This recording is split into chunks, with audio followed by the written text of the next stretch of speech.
चलो बच्चों, आज मैं आपको चिड़िया और कौवे की कहानी सुनाती हूँ। घने जंगल में काले बादल छाए हुए थे। तेज बारिश हो रही थी। एक पुराने पेड़ पर चिड़िया का छोटा सा घोंसला था, जिसमें उसके 2 नन्हे बच्चे रहते थे। बच्चे बोलते हैं, माँ हमें बहुत भूख लगी है, माँ जल्दी खाना लाओ ना। माँ चिड़िया ने अपने बच्चों का प्यार से देखकर और बोली, तुम चिंता मत करो, मैं अभी खाना लेकर आती हूँ।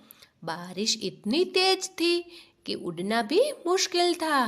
फिर भी माँ चिड़िया हिम्मत नहीं हारी।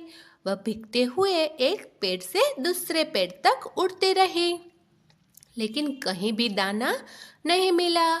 थोड़ी दूर उसे एक किसान के खेत के पास कुछ गेहूं के दाने दिखाई दिए। तभी एक कौवा भी वहां आया और कौवा बोला, ये दाने मेरे हैं। चिड़िया बोली, मेरे बच्चे भूखे हैं, मुझे बस कुछ दाने दे दो।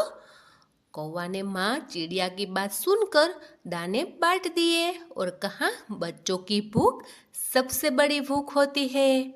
माँ चिड़िया खुशी खुशी दाने लेकर घोंसले में पहुंची और बच्चों ने खाना खाया और मुस्कुराने लगे। माँ चिड़िया बोली, बच्चों जीवन में मुश्किलें आएगी, लेकिन हिम्मत और दया कभी नहीं छोड़नी चाहिए। यहाँ से हमें क्या सीख मिलती है पता है? जो दूसरों की मदद करता है उसे हमेशा सम्मान और खुशियाँ मिलती है। मेरी चैनल ये आपको पसंद आए तो सब्सक्राइब कीजिए और शेयर कीजिए।